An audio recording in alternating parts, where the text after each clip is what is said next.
2 सालों के अंदर अयूब खान ने कहा इस्लामी नज़रियाती कौंसिल को कि इसका एक सिस्टम डिज़ाइन किया जाए। उन्होंने इस्लामी नज़रियाती कौंसिल ने मेहनत करके 2 साल में सिस्टम डिज़ाइन करके दे दिया कि इस तरह का बैंकिंग सिस्टम जो इस्लामिक इवॉल्व किया जा सकता है। लेकिन ज़ाहिर बात है हमारा इंटरेस्ट नहीं था उसके अंदर, 56 के एक्ट के तहत भी नहीं था जो हमने स्टेट बैंक का बनाया। फिर रजाइया खान ने 1969 के अंदर उसको भेजा दोबारा। उन्होंने कहा कि नहीं, हम इसी पे आदा करते थे, हम ठीक है। ज़ियाउल हक साहब ने जब 1980 में शरीयत कोर्ट बनाई और उसके बाद फेडरल शरीयत बेंच बनाया और हदूद नाफज की, तो उनकी भी नीयत खालिस नहीं थी। उन्होंने कहा कि 10 साल तक ये जो शरीयत कोर्ट है ये किसी किस्म की कोई नहीं सुन सकती, कोई अपील नहीं सुन सकती।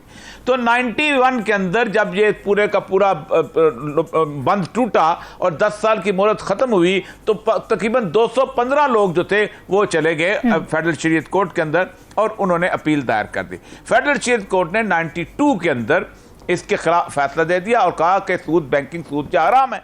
उसके ऊपर नवाज शरीफ साहब उस वक्त बरसे इक़्तिदार थे, वो फौरन इस सुप्रीम कोर्ट में चले गए। लेकिन 92 से लेके आखिर तक 99 तक बेनज़ीर दौर था और ये इन्होंने फेडरल शरीयत जो अपीलेट बेंच है वो बनाया ही नहीं।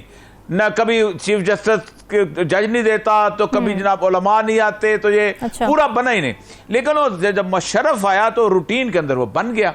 तो उन्होंने 2-3 महीने की मेहनत करके दिसंबर के अंदर एक फैसला सुना दिया। जो 5 लोग थे, जस्टिस वजीउद्दीन अहमद, जस्टिस खलील रहमान, उसके बाद मुफ्ती तकी उस्मानी, महबूब अहमद गाजी और एक और। इन्होंने जब फैसला आया तो उसके बाद उन्होंने उसकी मुशर्रफ तेज आदमी था, उसने यूबीएल के थ्रू अपील कर दी और साथ ही पीसीओ के तहत जस्टिस वजीउद्दीन अहमद को भी फारग कर दिया, जस्टिस खलील रहमान को भी फारग कर दिया।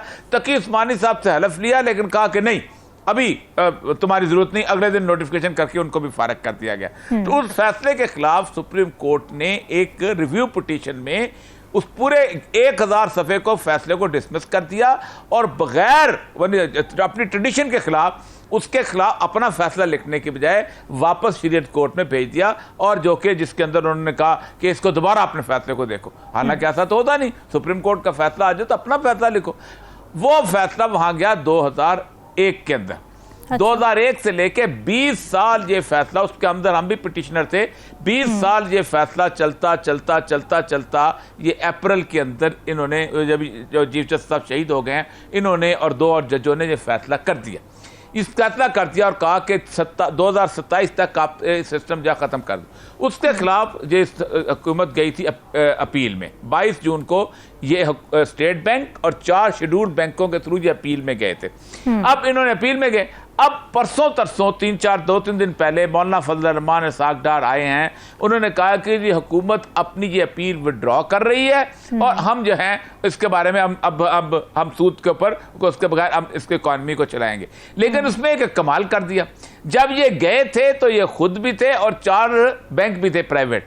अभी जब इन्होंने वापस देने गए हैं तो स्टेट बैंक क्या है और साथ नेशनल बैंक क्या है, वो चारों बैंक जो है वो वहीं खड़े हैं। इसका मतलब है वो मुशर्रफ वाला काम किया कि हम तो कुछ कर नहीं रहे, ये चारों बैंक आ गए।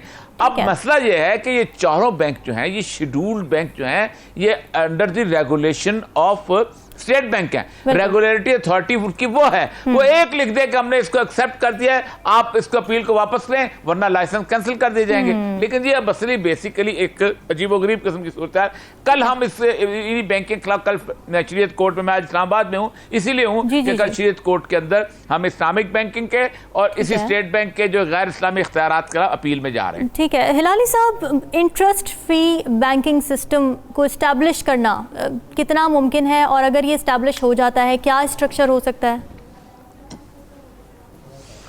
देखिए, पहली बात तो ये है कि इंटरेस्ट फ्री बैंकिंग का मतलब ये है कि ना आप देते हैं इंटरेस्ट ना आप लेते हैं इंटरेस्ट। ठीक है, इसके माने आप फिर अपने आप पे कर्जा नहीं ले, इसलिए कि सऊदी अरेबिया भी जब आपको इंटरेस्ट बैंक लोन देता है तो आप इंटरेस्ट पे लेते हैं। तो इसके माने आप कह रहे हैं अपने आप को कि हम इंटरेस्ट जिस पे सूद, हम लोन जिस पे सूद होता है हम नहीं लेंगे। तो अगर आप नहीं लेंगे लोन तो फिर आप भूखे मर जाएंगे।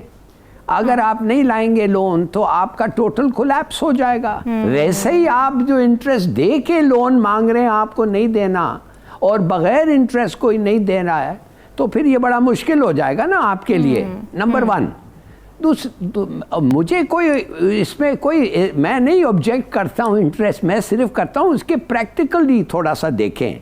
दूसरी बात ये है कि सुना ये है, आई मे बी रॉन्ग, कि मौलाना साहब जो ये हैं वो पीडीएम गवर्नमेंट को पूछ रहे हैं कि भाई मैं भी आपका पीडीएम में आया हूँ, मुझे क्या मिला है पीडीएम को सपोर्ट करते हुए, मुझे तो कम से कम कुछ तो मिलना चाहिए। तो अगर आप कह सकते हैं कि मैं अब जाके लोगों को कहना चाहता हूं कि सूद खत्म हो गया पाकिस्तान को और ये मेरा इन्फ्लुएंस है, चले अगर वो खुश हो जाते हैं इससे तो यानी यानी साहब ये सब ऑप्टिक्स के लिए हो रहा है, एक पब्लिक डिस्प्ले के लिए हो रहा है ये सब? नहीं, मैं नहीं कहता पब्लिक डिस्प्ले। जैसे हमारे औरिया साहब बैठे हुए हैं, औरिया साहब बैठे हुए हैं, he is not doing it for optics, he believes in it. भाई ये सिंसियर आदमी है, ये बिलीव करते हैं और ये उस लिए लड़ रहे हैं। मैं सिर्फ आपको कुछ एस्पेक्ट्स बता रहा हूं। देखिए, सबको पता है कि इस सूद का मतलब ये था कि यूशरी जो होता है वो एक्सप्लॉइट करता है, वो बंद, इस्लाम में मना है, ठीक है ना। इस्लाम कहता है कि आप पैसे जनरेट करें और प्रॉफिट, पैसे से जब आप जनरेट करते हैं तो वो आपके एंटरप्राइज से हो सकता है, not as rent, not as usury. जो एक्सप्लॉइटेटिव रेट्स जो आप रखते हैं वो गलत है।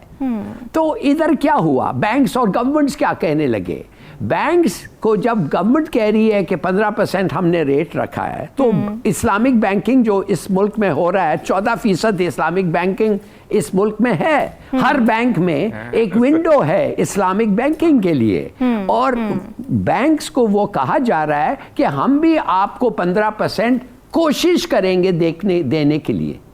सुनिए, ठीक है, गवर्नमेंट कह रही है कि 15% आपको मिलेगा, बैंक्स, इस्लामिक बैंकिंग कहती है हम कोशिश करेंगे, तो अगर वो ना मिले तो फिर we are not to blame, इसलिए कि इट इज नॉट डेफिनेट। मगर एक्चुअली होता क्या है, जब कोई ऑफर करता है आपको कोशिश का, उसका मतलब है जब आप जाते हैं और वो कहता है हम आपको 15% कोशिश करके देंगे, जब वो नहीं दे सकते तो आप अपने पैसे निकाल लेते हैं उधर से आप पैसे निकाल लेते हैं। आप समझ गए ना मेरी बात? जी, जी, जी, जी।